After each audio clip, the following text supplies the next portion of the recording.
Gold, trusted gold buyers. మీరు తాకట్టు పెట్టిన బంగారాన్ని విడిపించి ఈ రోజు ఉన్న మార్కెట్ ధరకు కొనబడను.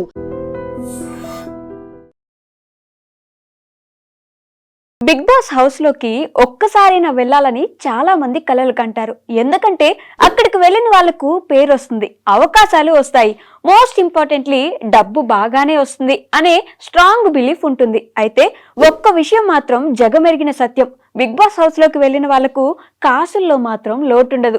ఆర్గనైజర్స్ ఇచ్చే రెమ్యూనరేషన్ ఏ పాటికి తక్కువ ఉండదు. కంటెస్టెంట్స్ ఊహించేదానికంటే ఎక్కువే ఇస్తారు, కానీ తక్కువ మాత్రం ఇవ్వరు. అయితే ఈ డబ్బులు ఒకేసారి మీ ఖాతాలో పడిపోతాయి అనేది మాత్రం మీ భ్రమ. బిగ్ బాస్ వాళ్ళు కంపెన్సేషన్ వీక్లీ బేసిస్ లో ఇస్తారు, కానీ అది కూడా ఎలిమినేట్ అయ్యాకే. అంటే హౌస్ లో ఉన్నంత కాలం మీ పే పెండింగ్ లోనే ఉంటుంది. ఎలిమినేట్ అయిన వారం నుంచి నెల రోజుల్లోపు మొత్తం రెమ్యూనరేషన్ లో 80% కంటెస్టెంట్స్ కి చెల్లిస్తారు. మిగిలిన 20% మాత్రం కొన్ని అగ్రిమెంట్ కండిషన్లను బేస్ చేసుకుని టైం బేసిస్ గా వస్తుంది.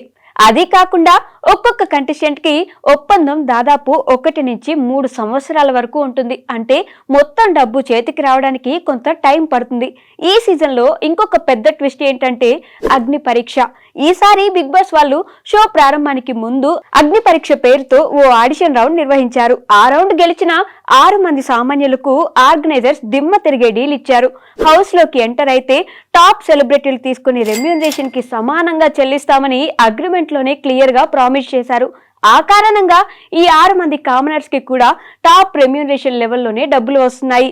దాదాపు వారానికి 3 లక్షలు, అంటే రోజుకి 42,857 రూపాయలు. అగ్ని పరీక్ష సమయంలో వీళ్ల పే కేవలం 10,000 నుంచి 15,000 మధ్యలో ఉండగా ఇప్పుడు అది 5-6 రెట్లు పెరిగింది. ఇక సెలబ్రిటీ కంటెస్టెంట్స్ విషయానికి వస్తే వాళ్ళలో రెమ్యూనరేషన్ రేంజ్ తేడాగా ఉంటుంది. కొందరికి పర్ వీక్ 3 లక్షల నుంచి 8 లక్షల వరకు వచ్చే ఛాన్స్ ఉంది.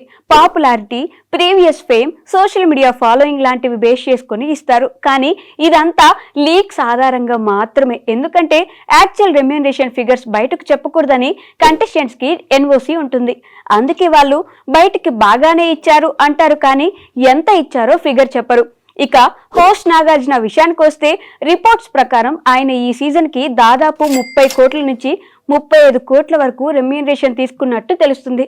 ఇది గత సీజన్ కి కంటే దాదాపు 75% ఎక్కువ. అంటే కంటెస్టెంట్స్ కి అంతగా మార్పు లేకపోయినా హోస్ట్ కి మాత్రం హైక్ గట్టిగా ఇచ్చారు.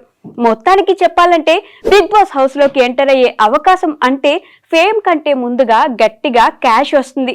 కానీ అంతా వెంటనే చేతిలోకి వచ్చేసింది అనుకోకండి. గేమ్ రూల్స్ ఫాలో అవ్వాలి, అగ్రిమెంట్ కండిషన్లు ఫాలో అవ్వాలి. అప్పుడు మాత్రమే ఫుల్ పేమెంట్ అందుతుంది. ఎవరికైతే అగ్ని పరీక్ష మీదుగా ఎంట్రీ దొరికిందో వాళ్లకు ఈ సీజన్ జాక్పాట్ లాంటిది. హౌస్ లోకి అడుగుపెట్టిన వారం నుంచే వాళ్ళ లైఫ్ సెట్ కాకపోయినా మంచి కలెక్షన్ అందుకోవడం షురూ అయిపోయింది. And for more videos, please subscribe to iDream. Please subscribe to iDream. Please subscribe iDream. And please subscribe to iDream. For more videos, subscribe to iDream. please like, share and subscribe to the channel. Congratulations, iDream. Subscribe to iDream. Subscribe to iDream. So subscribe to iDream Media. iDream ki iDream team andarki huge congratulations. Please subscribe iDream Media. Please subscribe to iDream. Subscribe iDream. Please subscribe to iDream. iDream అంటే నా కళల channel subscribe చేసుకున్న నోరు తిరుగుతలేదు, మీరైతే గంట గుర్తు కొట్టండి. For more such videos, please subscribe to iDream.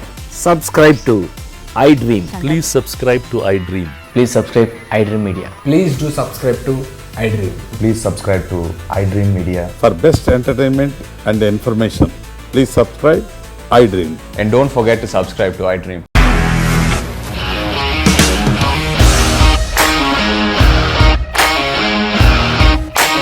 ఇండస్ట్రీలో కమిట్మెంట్ ఇష్యూస్ వస్తే నీకు కూడా వచ్చినట్టు మార్నింగ్ తీసుకెళ్ళారంటే కొట్టి పడేస్తారు.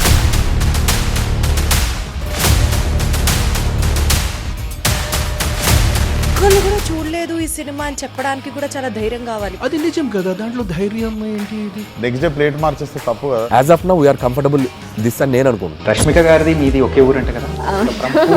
నీకు కోపం వచ్చిందంటే బాగా తిట్టేత్తరా? తిట్టేద్దామండి. నిజంగా గేమ్ ని ఎలా చేంజ్ చేయగలిగారు? ఏపీఎస్ఎఫ్సి వాళ్ళకి 6 నెలల్లో నేను 6 లక్షలు కట్టా. బిజినెస్ చేయాలనుకుంటే it is as difficult as riding a tiger.